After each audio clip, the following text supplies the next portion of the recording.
বদরের ময়দানে যাবার আগে কাবার গিলাফ ধরে বলেছে, কাবার মালিক তুমি আসো, আমি জানি মুহাম্মদের বিরুদ্ধে বদরে যাচ্ছি, সত্যের পক্ষে যে আছে তাকে তুমি বিজয় দিও। ওর দোয়াও কবুল হয়ে গেছে। আল্লাহ একজন আছে, যদি বিশ্বাস না করবে কাবার গিলাফ ধরে বদরের ময়দানে যাবার আগে কাঁদলো কেন? আবু তালিব নবীজির চাচা, সেও বিশ্বাস করতো আল্লাহ একজন আছে। আব্দুল মুত্তালিব নবীজির দাদা, সেও বিশ্বাস করতো আল্লাহ একজন আছে।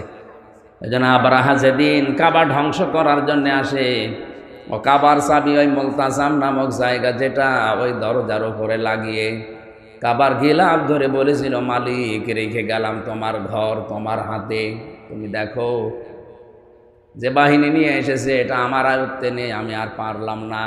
বলেন তো আব্দুল মুত্তালিব আল্লাহ একজন আছে এটা যদি বিশ্বাস না করবে, কাবার চাবি দিয়ে আসবে কোন কারণে?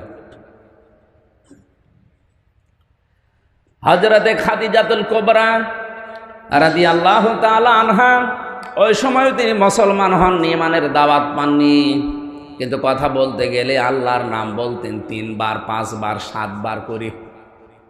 নবীজি নবুয়ত পাওয়ার পরে যেদিন বাড়িতে আসলেন, ডাক দিয়ে বললেন, ইয়া খাদিজা জাম্মিলুনি জাম্মিলুনি, হে খাদিজা আমাকে ঢেকে দাও ঢেকে দাও।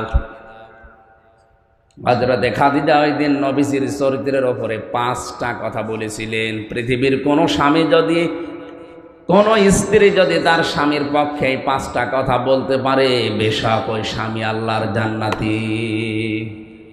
তো বলা কঠিন আছে। বুখারী শরীফের হাদিস,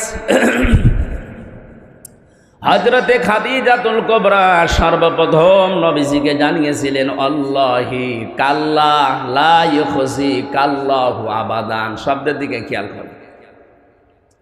হযরতে খাদিজা বললেন, আল্লাহি আল্লাহর কসম, কাল্লা কখনো না, লা ইউখজি কাল্লাহু আবাদান, কখনো আল্লাহ পাক আপনাকে অপমান অপদস্থ ভয় ভীতি দেখাতে পারেন না।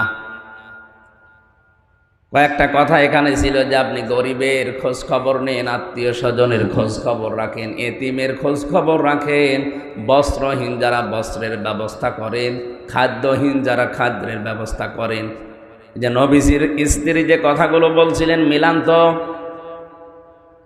আপনি আত্মীয় স্বজনের সম্পর্কগুলো ঠিক রাখেন, আপনি এতিম মিসকিন অসহায় মানুষের পেটের খাবারের ব্যবস্থা করেন, যাদের কাপড়ের ব্যবস্থা নেই পোশাকের ব্যবস্থা করেন। এই কথাগুলো স্ত্রীর পক্ষ থেকে